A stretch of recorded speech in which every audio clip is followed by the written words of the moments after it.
come along this next journey where I go from good boy to a bad one.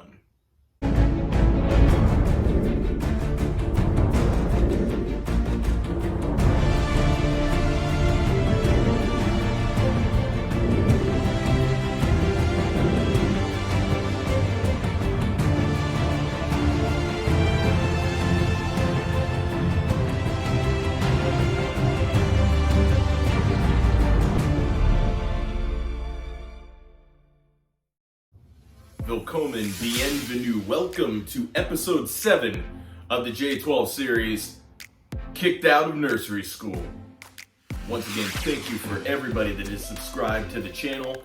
It's growing by leaps and bounds. I appreciate it, every single one of you. And it's only going to get better from here as we enter the second half of this first season. The stories get more and more insane. So the year was 1986. Once again, a very momentous time in my life. Now, my mom could have entered me into kindergarten at McKinley School on Elm Road in Warren. It's no longer there. However, there was recommendations that I should try a preschool type situation.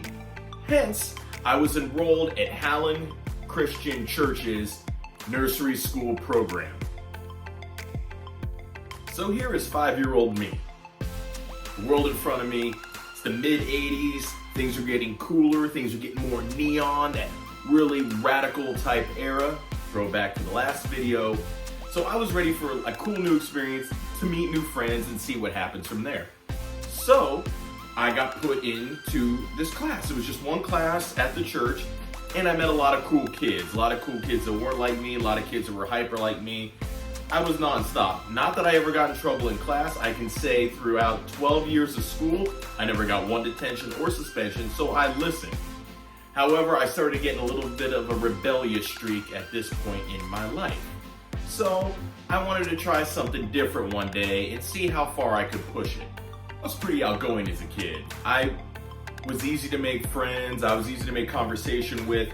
Plus, I kind of became a bit of a ladies' man, if you will, at that age. There was this girl in my class, I can't remember her name at all, it was a long, long time ago. But I remember kind of taking a liking to her. She was really cute, and she was very outgoing at the time. We had this class project. It wasn't a group project, it was an individual project. I don't know if you guys did this when you were in preschool or if you were little. We had to make egg carton caterpillars. As you can see right there, you just cut an egg carton in half, make it different colors, and put, pipe cleaners on the edge of them for antennas. Pretty straightforward. And for me, this took no effort whatsoever. So, before we started doing this, we had a bit of a recess in this cool, not too big rec hall. I can always remember, polished mahogany wood floors, and there were power wheels in there, which ended up leading to my mother, my grandmother, my grandfather buying me an ATV power wheel and a police bike power wheel. So this church ended up influencing me quite a bit and ended up making my parents and my grandparents more in debt. One day while we're all in the rec room on our power wheels, we all think of our collaborate, what are we gonna do with our egg carton caterpillars, what colors we're going to end up putting on them, how we're going to design them, and so what. I know at the time I wanted to make a Cleveland Browns one because at that period in Cleveland football lore, we were about ready to win the Super Bowl, or at least go to the Super Bowl, before John Elway decided to dump his hand into the souls of everybody in Cleveland and rip our collective nuts out of us. Also, just a bit of a warning, fuck John Elway. So we get back from the wreck and we decide we're gonna start making our egg carton caterpillars. I threw an audible. I remember I ended up making a green and white egg carton caterpillar. Why? I don't know. Maybe they didn't have all the colors available. That's what I went with. The girl who I had a little bit of a crush on, I noticed she was struggling. And from an early age, and some of you who know me now, if I see somebody that needs help with something, I have no problem helping them. So I proceed to go up, and I see she's getting upset. and the teacher seems to be ignoring her. So I basically help her complete the egg carton caterpillar. She seemed very excited, very happy that I was able to help her out. Now, just so you guys know in context, we are both 5 years old. Me and her are both 5. Later on that day, we seemed to be just hanging out the rest of the day. Just me and her. The rest of the gang, I could care less about. I don't know who they were. Didn't care to associate with them. It was just me and this girl. We ended up hanging out, coloring more, what kids do at that age. In the back of the room, out of nowhere, I proceed to make my move, which I end up having my first kiss with this girl at 5 years of age. I guess I was ahead of the curve. I was more of a player. No, I wasn't a player. That's ridiculous. I wasn't a player. I was just curious to kiss this girl. I really liked her. We seemed to be getting along, so I kissed her. She kissed me back, and we start making out. Like making, just no tongues or anything. You don't know what the hell a French kiss is at 5, but you just start, fish kiss, like fish, that type of thing, fish kissing. The teacher sees this and proceeds to take me out of class and take her out of class. I know I'm in trouble, and I'm not the one to get in trouble, so I'm freaking out. My mom ends up getting a call. She tells me this as I get older, so I retained it better. She got a call from the church saying, it would be in your best interest for your son not to come back to our church. So in a nutshell, I got kicked the hell out of nursery school for helping a girl that was not getting help from an adult.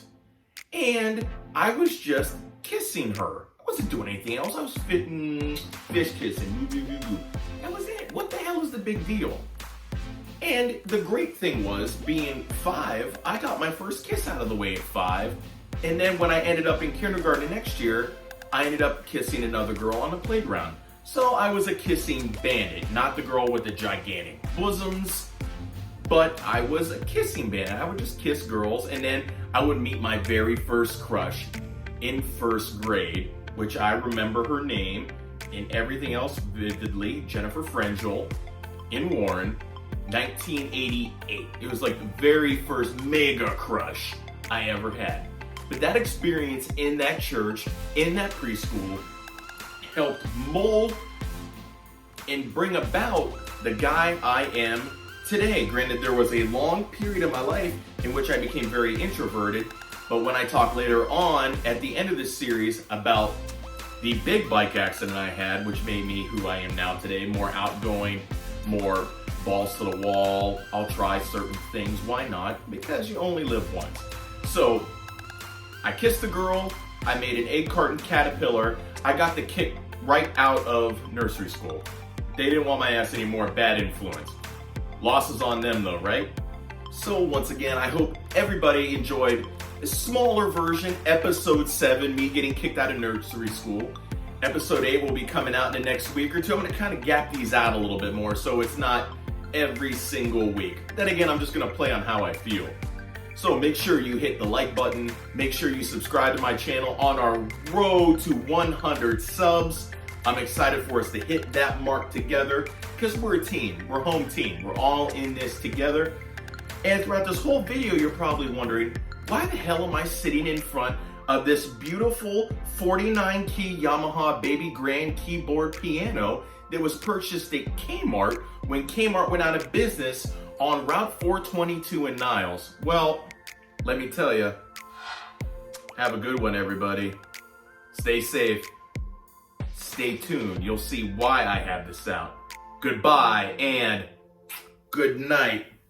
Bam.